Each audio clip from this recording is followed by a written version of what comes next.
हाँ देखो कौन सा किया ये 21 के बाद 22 करते हैं। 22 में क्या है,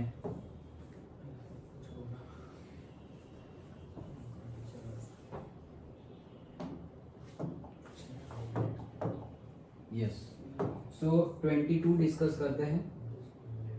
22 in a culture the bacteria count, देखो बायोलॉजी आ गया है।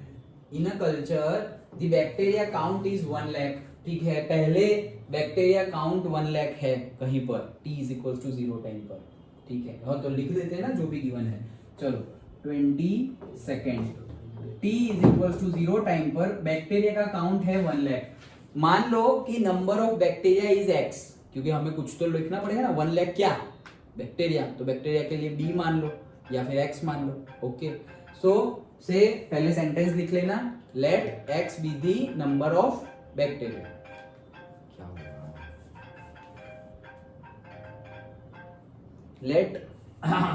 लेट x बी दी, लिख दोगे ना, okay, let x be the number of bacteria, तो वो तुमने लिख दिया, let x be the number of bacteria, और t इज इक्वल टू 0 पे x कितना है 1 लाख। अच्छा, the number is increased by 10% in 2 hours. The number is increased by 10% in 2 hours. अच्छा, तो दूसरी इंफॉर्मेशन गिवन है, t is equals to 2 hours है, और नंबर कितना हो गया है 10% इंक्रीज हो गया है, तो कितना हुआ होगा वो तुम्हें गिनना पड़ेगा, कितना हुआ होगा। द नंबर मतलब x इंक्रीज हो रहा है 10% इन 2 आवर्स, मतलब t is equal to 2 hours लिया तो 10% इंक्रीज हो गया, तो टोटल नंबर कितने हो जाएंगे बैक्टीरिया, करेक्ट। हमें क्या करना है 10% करना है ना, तो 1 लाख का 10% कितना होता है 10,000, तो वो 10,000 ऐड कर दो उसमें, तो 1 लाख में 10,000 ऐड करेंगे तो हो जाएगा 1,10,000। स्टेप समझ में आया ना, सिंपल इंटरेस्ट निकाला है हमने, कितने परसेंट 10%। ओके, अच्छा आगे, in how many hours will the count reach, ले दो इंफॉर्मेशन गिवन है, तीसरी information t is equal to पूछा है कितना, the count will reach x is equal to 2 lakh. देखो हर इससे पहले जो हमने किए सब में दो मतलब इंफॉर्मेशन गिवन थी, t इज इक्वल टू 0 और t is equal to something, यहां पर तीन गिवन है, t is equal to 0, t is equal to 2, t is equal to something पे फाइंड करना है। ओके, क्या गिवन है, in how many hours t find करना है, the count will reach 2 lakh, ठीक है। If the rate of growth of bacteria, तो बैक्टीरिया तो हमने x माना है, और उसका रेट ग्रोथ का इंक्रीज का रेट, तो उसको क्या बोलेंगे हम d, बैक्टीरिया को बोला है x और ये इंक्रीज हो रहा है dx by dt, the rate of growth of bacteria dx by dt is proportional to,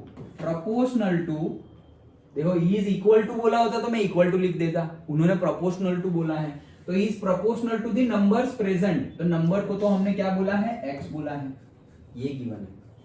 sentence फिर से पढ़ता हूं, if the rate of growth of bacteria मतलब dx by dt, rate of growth of bacteria increase हो रहा होगा या decrease हो रहा होगा, चेंज हो रहा है dx by dt, is proportional to the number present, तो कितने नंबर प्रेजेंट है x नंबर प्रेजेंट है, हमने बोला ना कि उनको बोला क्या है, हमने x बोला है, डन। ओके, यहाँ ये पूरा हमें गिवन है, इतना समझ में आ गया। हमें फाइंड क्या करना है, t फाइंड करना है, ये डिफरेंशियल इक्वेशन गिवन है। ओके चलो स्टार्ट करते हैं, कितना गिवन है, और ओके चलो स्टार्ट करते हैं। तो सबसे पहले ये जो गिवन है उसको थोड़ा सीधा करो,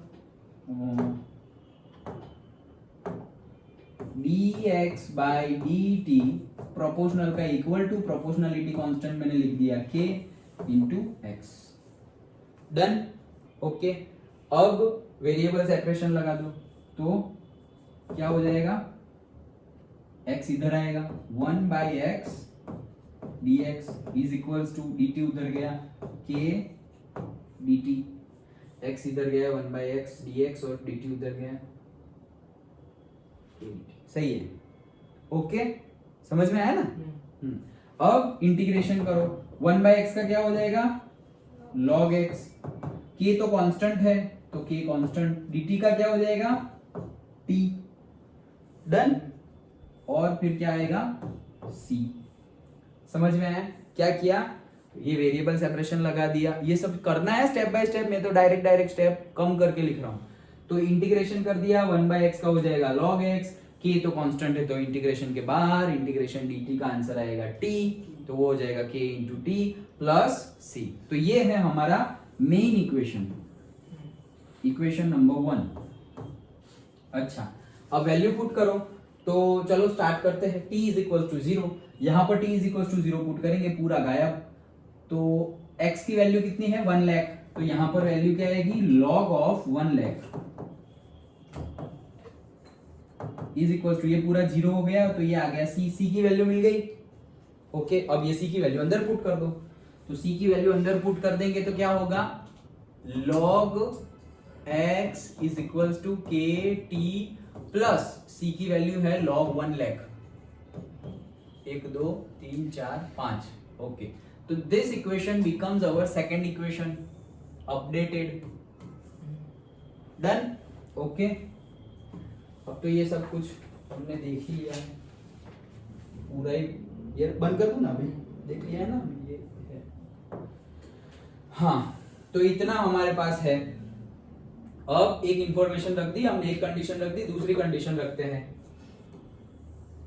दूसरी कंडीशन क्या है, t इज इक्वल टू 2, कहां रखेंगे, अब सेकंड में रखेंगे।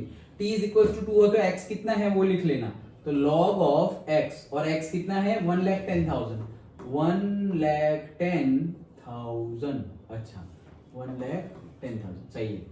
और तब t कितना है, 2, तो यहां पर क्या हो जाएगा, 2k, t की जगह 2 तो 2k, और फिर क्या है यहां पर log 1 लाख, डन। ओके, वही मेथोडोलॉजी है, कुछ नहीं, हम कंडीशन रख रहे हैं, कैलकुलेशन करनी है। इसको इधर ले आओ, तो log m minus log n, तो वो हो जाएगा log m by n, तो 1,10,000 अपॉन में आ जाएगा 1 लाख इज इक्वल टू हो जाएगा 2k, ये 1 2 3 4, 1 2 3 4 गणपति ने दे देगा, तो ये कितना हो गया, log 11/10 is equals to 2k, वो 2 को भी इधर भेज दो, 1/2 log 11/2 is equals to k, k की वैल्यू मिल गई, डन।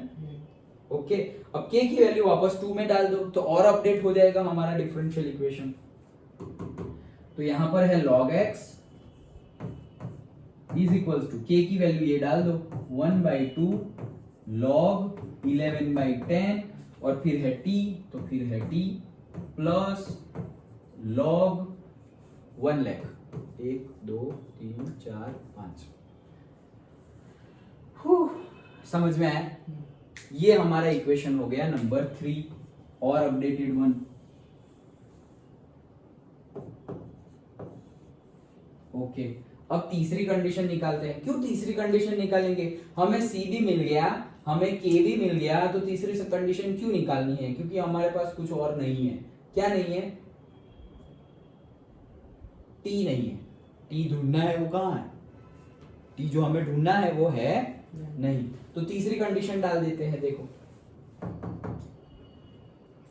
t ढूंढो, तो t ढूंढो, t की जगह t ही रहने दो, और x की जगह क्या पुट कर देंगे, 2 लाख, तो यहां हो जाएगा log 2 लाख, 1 2 3 4 5। अब वो इसको इधर ले आओ, तो log m by n, log m minus log n, तो हो जाएगा log m by n, तो ये हो जाएगा नीचे 1 लाख, तो 5 5 गए, 1/2 log अरे 11/10 इंटू टी, डन। ओके, अब यहां क्या आया, log 2 आया, ये क्या आया, log 2, तो ये आया log 2, ये भाई साहब को इधर ले आओ, तो वो क्या आ जाएगा, minus of 1/2 log 11/10 is equals to, नहीं, ये तो इंटू में है ना, हाँ यस इंटू में है, सॉरी। तो यहां पर तो है अपने पास log 2 और ये तो इंटू में है, तो इंटू में है तो कहाँ आ जाएगा, नीचे आ जाएगा। 1/2 को वहीं रहने दो, 1/2 को वहीं रहने दो, तो ये हो जाएगा log 11/10 is equals to 1/2 into t. Multiply में है ना तो माइनस नहीं हो सकता, तो क्या होगा 1/2 को उधर ही रहने दिया, टी को भी उधर ही रहने दिया, क्योंकि मल्टीप्लिकेशन में ही ये सब कुछ log 11/10, तो वो log 11/10 को यहाँ नीचे ले आया।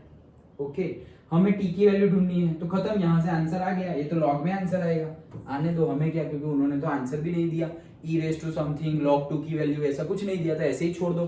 तो क्या छोड़ेंगे हम, ये 2 को उधर भेज दो, तो वो हो जाएगा, ये यहाँ 2 चला जाएगा, तो वो हो जाएगा 2 into log 2 upon log 11/10 is equals to t. Check कर लो आंसर, ऐसा ही आंसर, ऐसे ही छोड़ा है, उसको 4 किया है क्या, ऐसे ही छोड़ दिया, दैट्स इट। तो देख लो, कहीं पे डाउट हो तो बताओ, जो करना था वही किया है हमने, लेकिन इंपॉर्टेंट क्या है, ये चीज लिखना, जो बोला है वैसे ही लिखा है। इसको गलती से भी हम ऐसा लिख दे dx/dt is equals to x, तो गड़बड़ी हो जाएगी, क्योंकि यहाँ पे प्रोपोर्शनल बोला है, तो फिर पहले प्रोपोर्शनल लिखो, फिर इज इक्वल्स टू करेंगे तो कांस्टेंट आएगा। तो हमने 3 कंडीशन इसीलिए गिवन है कि हमें कांस्टेंट की भी वैल्यू निकालनी है और c की भी वैल्यू निकालनी है।